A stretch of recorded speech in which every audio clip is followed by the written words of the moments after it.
Hey guys, welcome to Bushcraft and Wild Animals Homesteading Edition. And today I want to talk about a few things that's been going on around here, why you guys haven't been seeing me, and the new coop. So, we'll see you in a bit.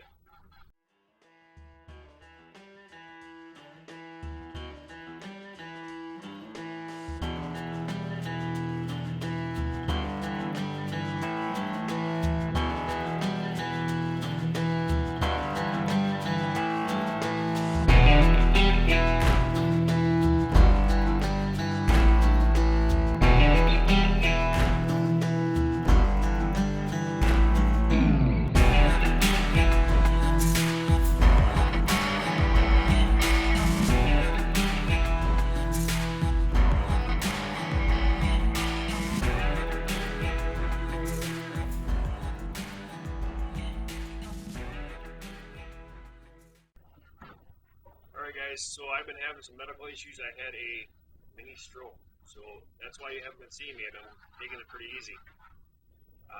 And of course with the new house and everything going on with that and trying to get things set up here, it's been keeping me pretty busy.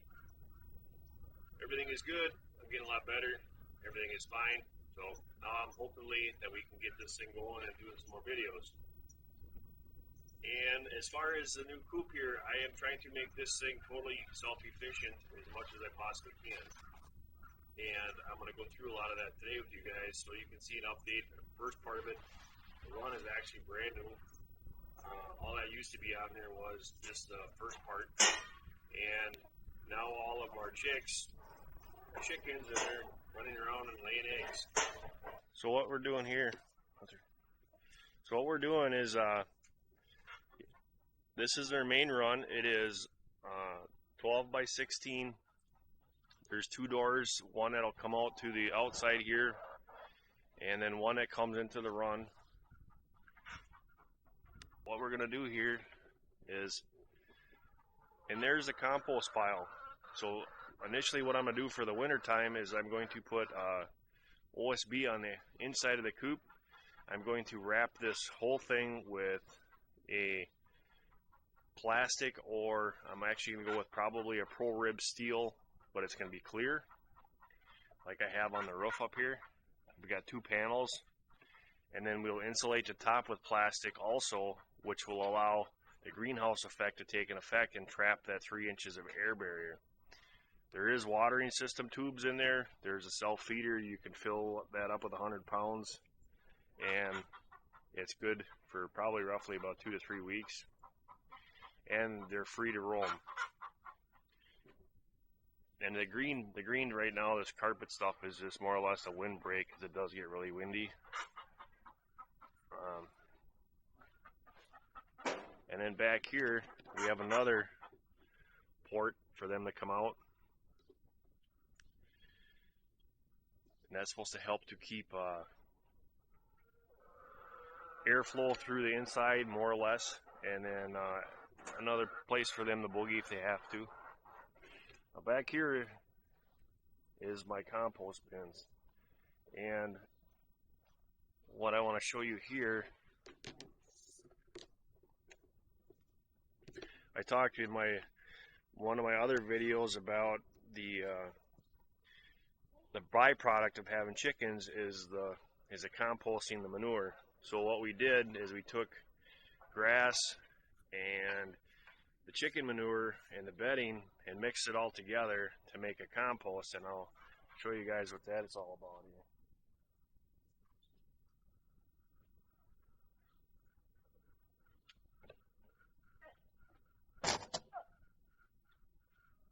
The chickens get actually the nutrients and they eat grass clippings. So when we do mow the lawns here, since we've got so much grass clippings, we decided that we could use them.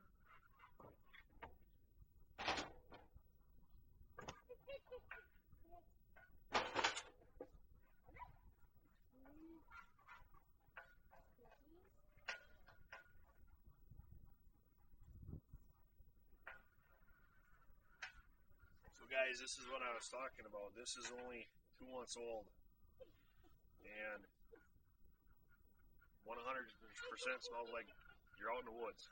And It's good with for gardening, and it's a good way to use what you have. So what we do is once the chickens are done scratching inside of there, it goes into this bin, and then we'll have another bin of other stuff, and we'll again mix it together and just let it sit in these bins and continually rot right to good compost. Composting is one good way to get back to. Composting is one good way for you to get your garden the way the soil that it needs to get good plants and healthy plants. So when you do that, it's like a byproduct. And then back here, we have the watering station. So I got a 5-gallon pail hooked up to their watering system, and the tubes itself are 3-inch tubes with the water nipples, and that'll allow, by itself is 5 gallons, plus you got 5 gallons there, so you're looking at roughly 10 gallons of water for them. And it's a sealed unit, so that makes it, you don't have to change it because of bugs and all the other stuff that gets in there. There's no waste. So they're still trying to learn that a little bit. It's been hard to get them to drink from that. They still need their watering bins, but we're still learning also.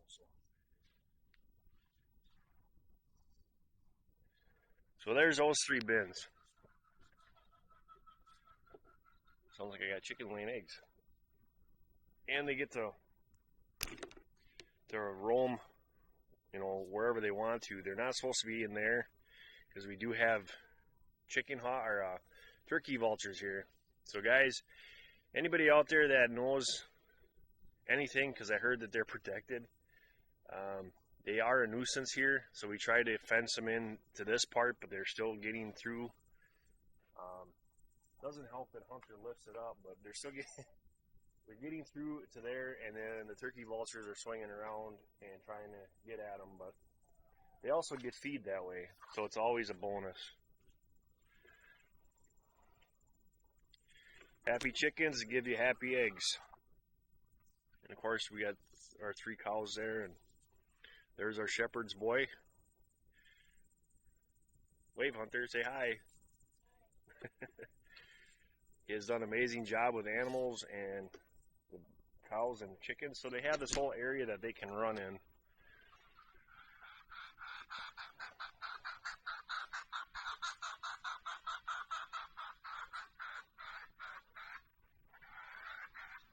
Alright, so then we'll come in here.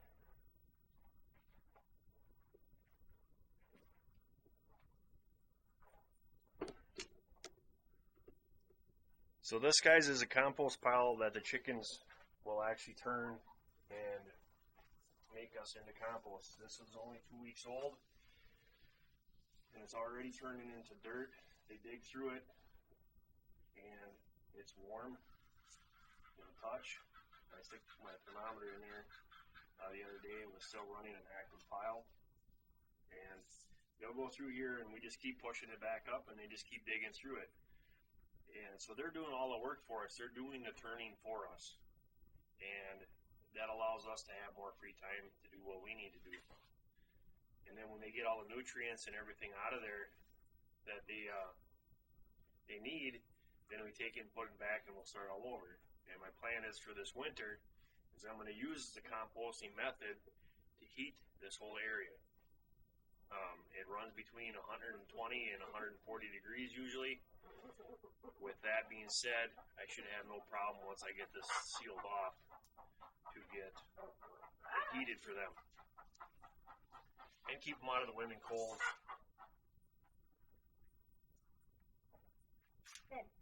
Hey guys, so now we'll go in the coop and see the difference that we made in there from the beginning.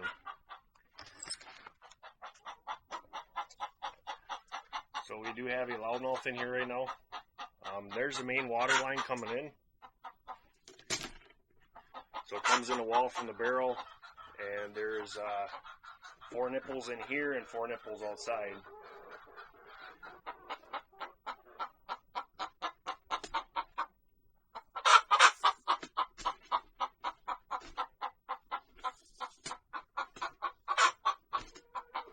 And the Long Island Reds, we have Long Island Reds. reds, we have the blacks, and then we have the white longhorns, or leghorns, I'm sorry. And it seems to me that the leghorns are really a skittish bird,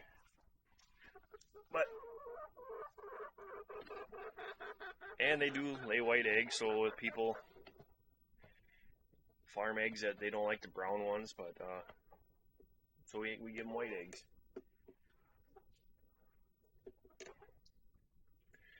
But so we have 4 boxes on this side, nesting boxes, and they say that you're supposed to have, it's per 4 birds.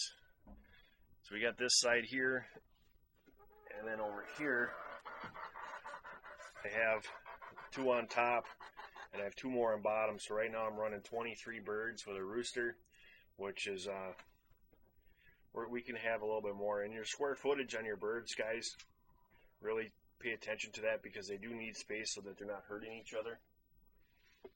And then we have the roosts. All I did is I took rods for your clothes rods for your closet, and I hooked them up and I staggered them so that they're allowed to jump back and forth, and I have it same way on this side, because all your birds are going to want to go to the top.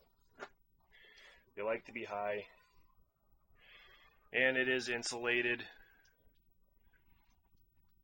and there's electricity out here and stuff like that. I'm planning to do a windmill out here and have solar power behind that. And then, guys, too, all my garden waste, which over here is my garden, goes into that compost pile. So they're getting pure organic, or stuff that we grow on the property for food. We do feed them from our local egg supplier. They get protein pellets, chicken food that's 16% protein, and that's organic also. And then we just let them wander and do their thing. And hopefully this year we'll get as many eggs as we have chickens. So with this setup, guys, your byproduct is actually the eggs, and you're getting your compost. So you're getting 2 for the price of 1. And if you're lucky enough, they're for organic compost. I've seen it around here. They want it was roughly about 1 square was $8, which is really high. So we'll see what happens. But they are happy.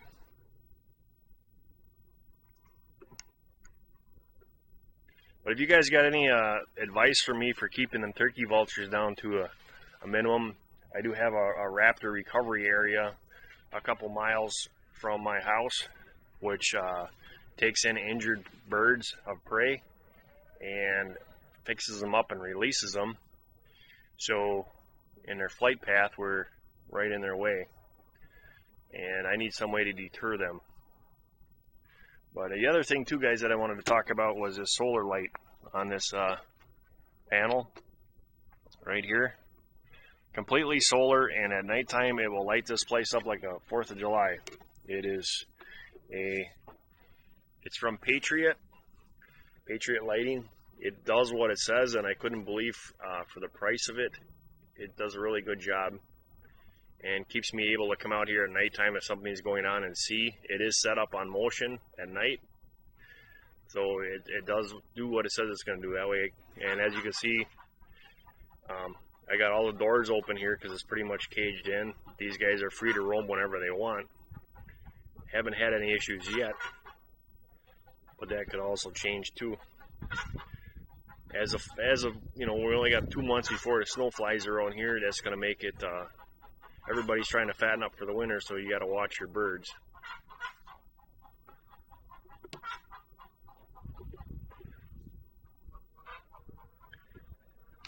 But it turned out really nice. Hopefully we can expand and make it bigger. With the cows, we want to have at least 3 cows on the property and go from there. So we're becoming more and more self-efficient. hope you liked what you saw. If you got any advice, we're also new at this. You can give me that'd be great. Leave a comment down in the section there. I'm hoping that by I'll have another video up of when I set it up for the winter stages. Winter we can get down to 30 below, and I want to keep the birds comfortable and out of the weather and being efficient enough where they can continue to be happy and fed, and where we don't have to run heat lamps and electricity. And like I said, hopefully by next year I can set up some kind of windmill so that it's all self-efficient with energy, because that's the last step in this, is to be efficient for that. We don't have to worry about them, and they're totally taken care of 24/7 with the windmill. I think that'll help out a lot. So guys, thanks again for watching and subscribing to my channel. I want to thank each and every one of my subscribers and my new subscribers for coming on board and watching us and seeing what we're up to. Hopefully now I can get back to a normal doing videos and get out in the woods. Got to keep kind of close to home, so the wood portion of that is going to be hard for a little while.